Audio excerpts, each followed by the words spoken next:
Hi, this is Shayna from YumiYarns.com, and today we're going to have our first lesson for the Homegoing Socks class that we're doing here. Today we are going to be working not from the cuff, but all the way down here at the toe, because these ones are knit toe up. So we're going to learn how to cast on using Judy's Magic Cast On.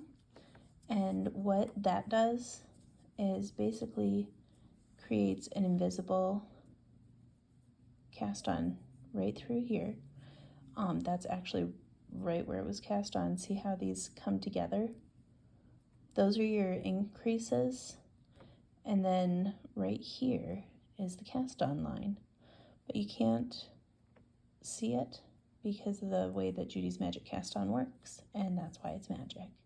So we're going to get started right there, and then today we're going to do the cast on, and then we'll work through the toe, and I'll explain the toe shaping and everything that way. And then tomorrow we'll move on to the foot. So hope you have your needles and your yarn and everything ready. Speaking of those, I've got this beautiful blue from Merino y Vino. This was her yarn surprise box yarn colorway from the January 2023 box, and I really love it. It's so pretty. And then typically when you do a Judy's Magic Cast On, you want to use a long circular needle, like 32 to 40 inches long, and then people usually work toe up socks using magic loop. You can do it with double points. So that's what I'm going to show you today, is how to do it with double points instead of the magic loop method. And the magic loop method is worked the exact same way that I'm going to show you. It just, the double points is a little bit more fiddly at parts, whereas having magic loop where you have two stiff needles for the tips of the needles, and then cord that's flexible on the back half. With the magic loop method, that is a little bit easier, but sometimes you don't want to go buy a new set of needles, or sometimes you don't particularly care for knitting in magic loop. So I thought this would be kind of a fun alternate way to work magic loop, or not magic loop, to work the Judy's Magic Cast On. So what we're going to do is we will take our yarn, and you don't need a super long tail because it's only a small couple of stitches. For the size that I'm making, I'm going to be casting on 16 stitches total, which means since you're starting off like right away working in the round pretty much, that means I'm going to have 8 stitches on 2 needles. Well, if I was working magic loop anyways, I'm actually going to have it split where it'll be 4 stitches across 4 needles, which, like I said, is a little fiddly, but it's fine. It'll be fine. So here we go. Don't need super long tail. And we're going to start off with a slip knot. So I've got the ball end here, the tail end here, and I'm gonna just hold the ball end with my fingers, wrap the tail end so that it crosses over top of the ball end, and then take the ball end, hold it between my index and middle finger, slide that loop off, and notice I'm holding the tail in place with my thumb, and then just pull on the tail to tighten it up. And now you have a slip knot. And it did give me quite a bit longer tail than I wanted, but that's okay. We will survive. It's better to have a little too much than a little too short. So we're going to put that onto one of our needles. And then we've got our second needle. And here we're going to take the tail end and put that towards the top, and the ball end coming off towards the bottom. And we're going to pinch our thumb and forefinger, put it between, and then use our other fingers to grasp both yarns so that you can split it like that, and you kind of make a slingshot of sorts. And if you are really, really tight, do this over 2 needles. So what I mean by that, I'm going to loosen this up just a smidge. Oops. And I'm going to slide a second needle in. Because this, by working this over 2 needles instead of just 1, you will actually be able to have a much more loose, workable collection of stitches when you're knitting coming up here. So got 2 more needles, and you just treat these needles like they're 1 needle if you're doing it this way. So this looks terrifying, I'm sure, having all these needles going. It's not that big of a deal, I promise. You just pretend that these 2 are 1 needle and these 2 are 1 needle. So we're going to take, and this is a very repetitive motion for Judy's Magic Cast On. So we've got the tail end up here, the ball end down here, slip knot on the top needle, nothing on the bottom. So we want to add a stitch to the bottom one, and then we will want to be adding one to the top one and then to the bottom one, and you'll just be alternating which side gets a stitch.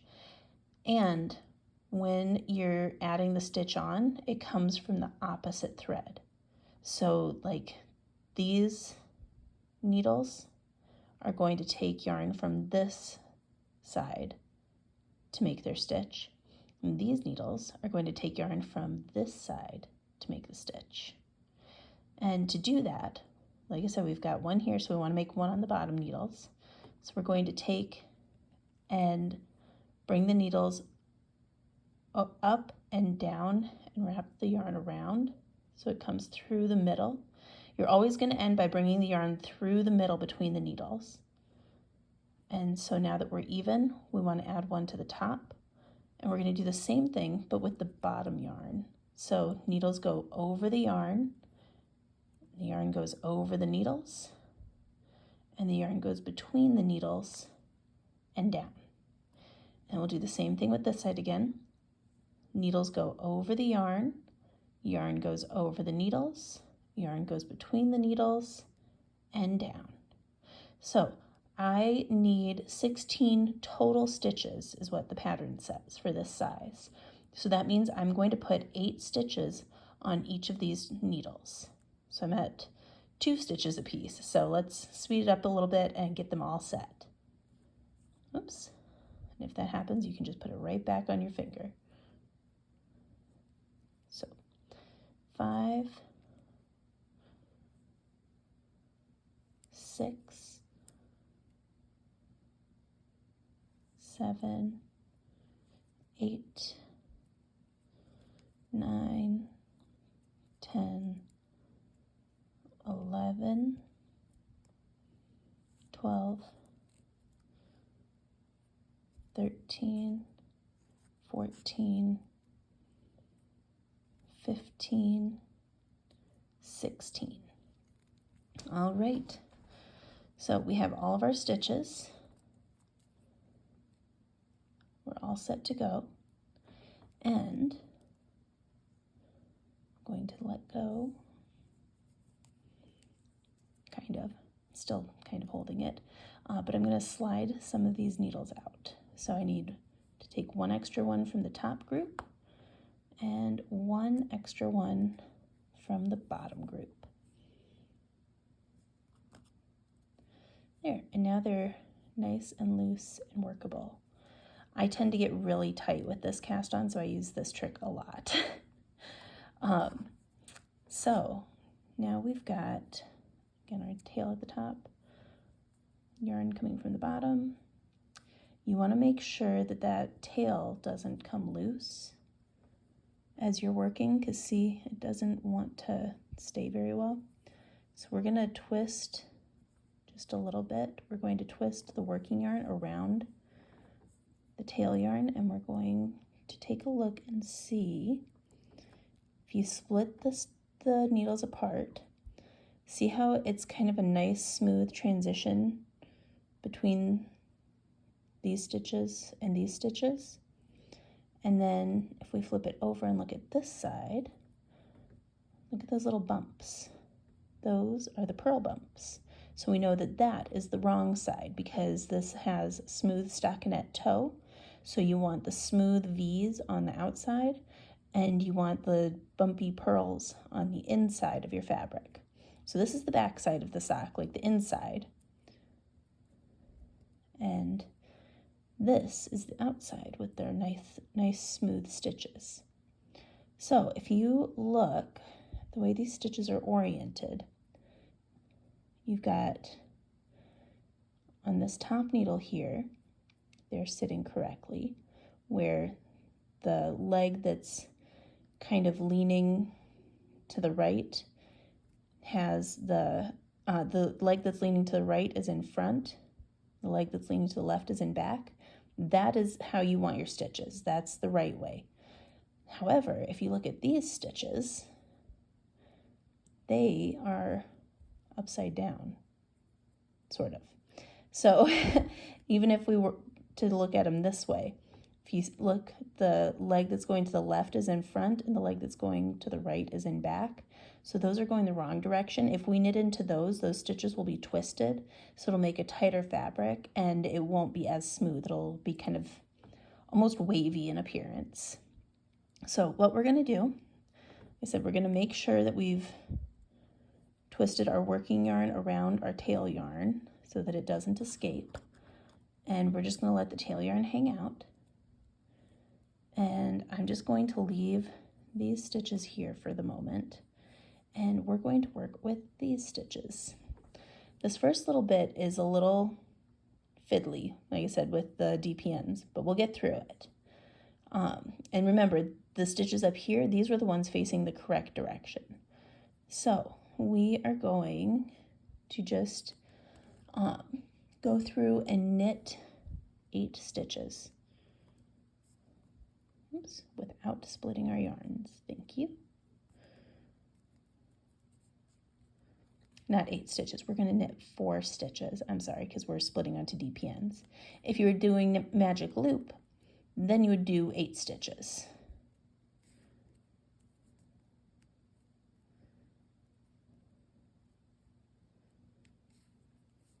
All right, and since we're doing dpns, here's where we're going to make it fun and add in another needle. If you've never worked with dpns, I promise it's not as scary as it looks with all the needles going everywhere. It just is a lot of needles holding things without bending. So it's kind of like you're creating straight lines to make a circle instead of having a circular needle with a flexible cord. So we're just knitting the last 4 stitches off of that top needle. There we go. Perfect. So see, we've got our first row of stitches there. And now I'm going to take this needle. We're going to move by spinning it this direction. We're going to move to where we're working on what was the bottom needle. And it's going to look a little crazy with all these dpns, so I apologize for that. Hopefully it all still makes sense and you can follow what I'm doing. I just wanted to kind of show this method for anybody who wants to try it out. Because when I took a class, I was told that you really can't do it on dpns. So then I had to buy a special needle and I was annoyed. So here's the stitches that were not sitting correctly. And they still are not sitting correctly. I'm going to knit these through the back loop. I'm going to do 4, kind of like we did with the other one, so that we're breaking it into, yeah, you can tell a little bit easier here that it's, that left leg is in front and it shouldn't be. So we're going to knit into the back leg, which is the one that should be up front, and that's just going to untwist those stitches. So we're going to get our 4 stitches here. And told you it's going to be fun with all these DPNs in this camera. And then we'll do 4 more through the back loop.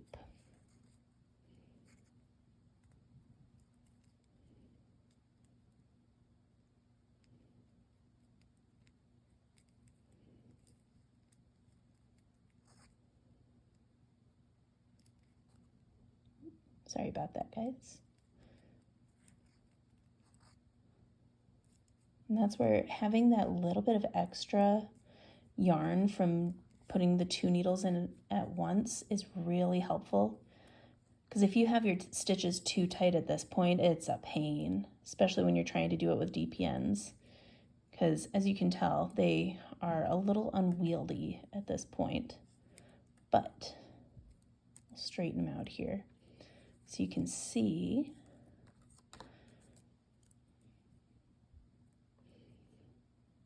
I'm just going to show you. Here's our tail.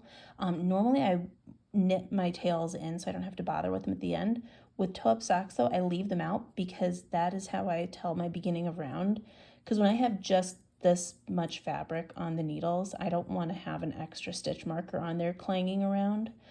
So I just use the tail to mark my beginning of round because that's really all you need if you're doing DPNs on toe-up socks.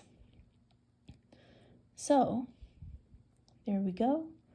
We've got our little bitty toe, and this side, oops, and this side are where we're going to start adding those increases like you see here. So that'll be fun. So what we will be doing, now that we've got our setup done, we're going to start our toe increases, which is very exciting. So the way, I should probably explain this quick.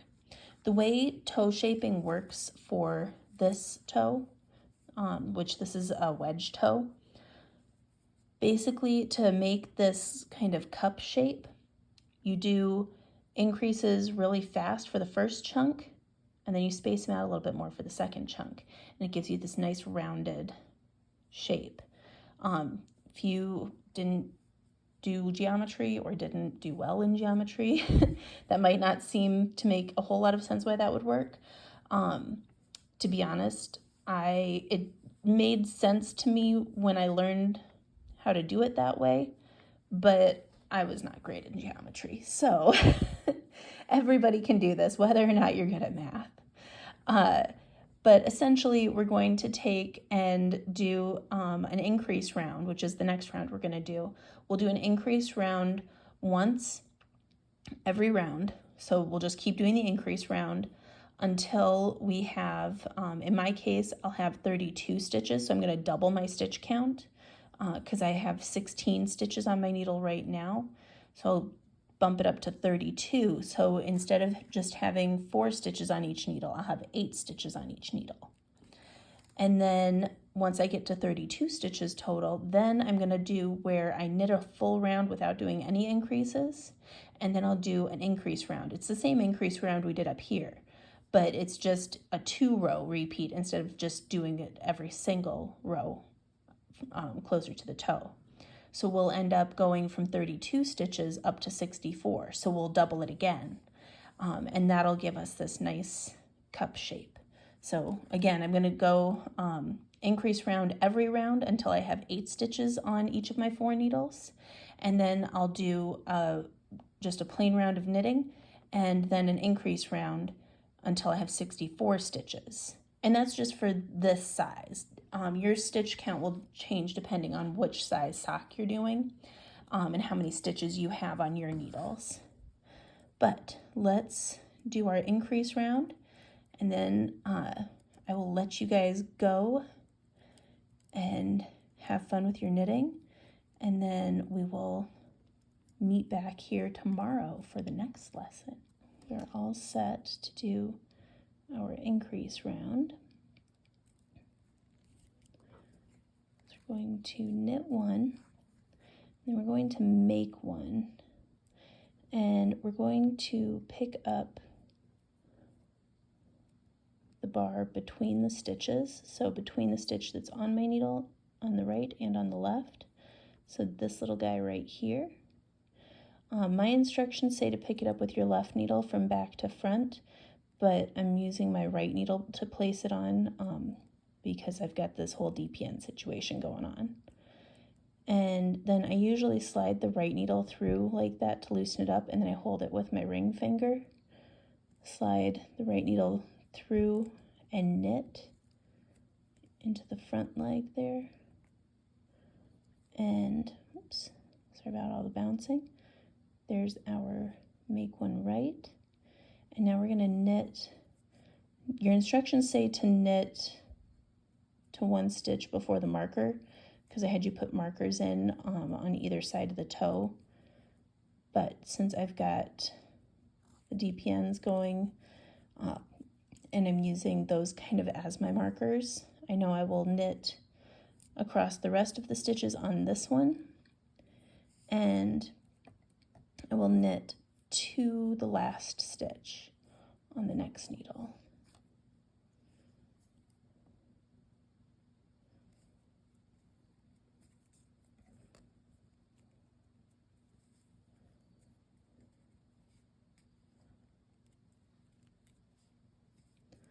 So there's that, and then for this one, we're going to actually go the other direction. So we'll pick up that bar again between the stitches, but this time I'm going to pick it up so that it's going like the left needle went from front to back. And now I'm going to knit through the back loop. So I just kind of do that little twist that I just showed you. And then I knit that. Sorry about that one crazy needle that keeps getting close to the camera. And then we knit the last stitch, oops, on this needle. So we just increased 2 stitches. That's the tail. It's going to be wherever it wants to be, apparently. There. Now, oops, here we go. There we go. A little bit of yarn management. So now we're going to work on our third needle, and it's the same thing again. So we're going to knit the first stitch and do our right lifted increase. Excuse me, not lifted increase, our make one right. You could do a lifted increase. A lifted increase would just be you work into the stitch right below that one. You just knit that stitch. And then you knit the one that's still on your needle. And then knit across. So that was if you wanted to do a lifted increase, you could do that. And that's another option if you'd rather do a lifted increase. Which maybe I'll do that on the bottom half of the sock, and we'll see how different the two versions look. But then again, we'll knit across to the last stitch. And I'll do lifted increase here. And you can go from this side or from this one for the lifted increases. Oops. You actually go one down, so not the one right below the stitch on your needle, but the one right below that.